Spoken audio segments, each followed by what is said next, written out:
Let me read to you a passage from the 5th chapter of St. Matthew's Gospel, verses 33 to 37.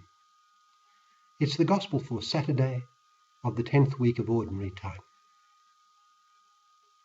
St. Matthew writes, Jesus said to his disciples, "Again, you have heard that it was said to the people long ago, 'Do not break your oath, but keep the oaths you have made to the Lord.'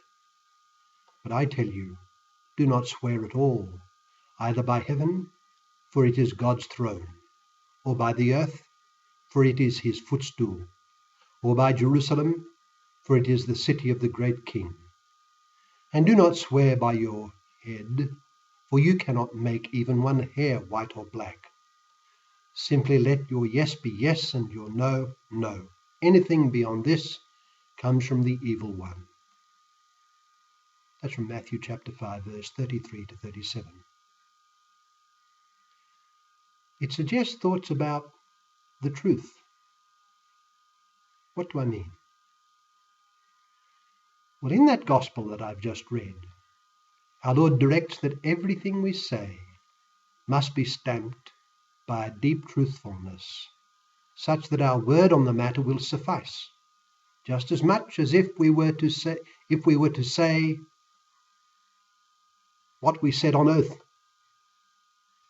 Simply let your yes be yes, and your no, no. Anything beyond this comes from the evil one. We remember our Lord's high praise of Nathanael's truthfulness at their first meeting. "Here is a true Israelite, in whom there is no guile." John chapter 1, verse 47.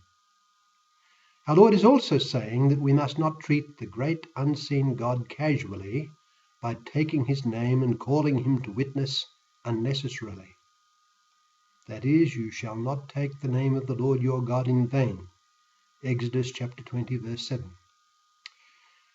But of course, and this is the point, all this depends on our possessing a profound sense of the very reality of the unseen God who sees and judges all. And this is modern man's problem. For modern secular man, God is a device and basically an illusion, the function of which is to make man happy and to keep up his standards of behavior. God is not a truth, but an item of technology.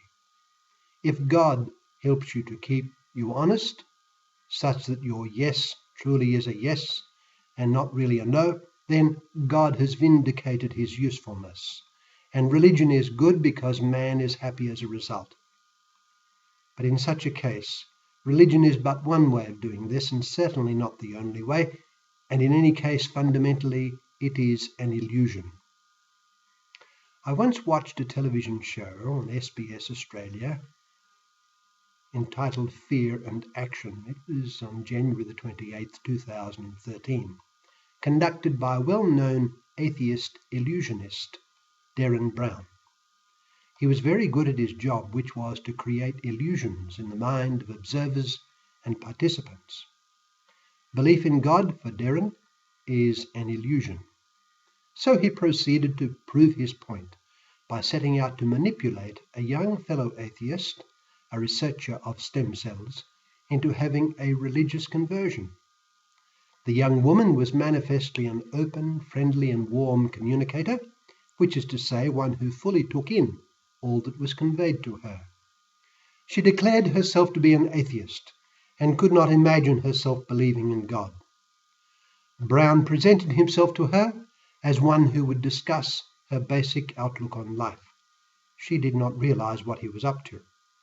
So the interview began, and the atheist Brown gave himself about 15 to 20 minutes to induce in the young atheist a religious conversion. All this was on camera, but it did not seem as if the young woman knew that all was being recorded.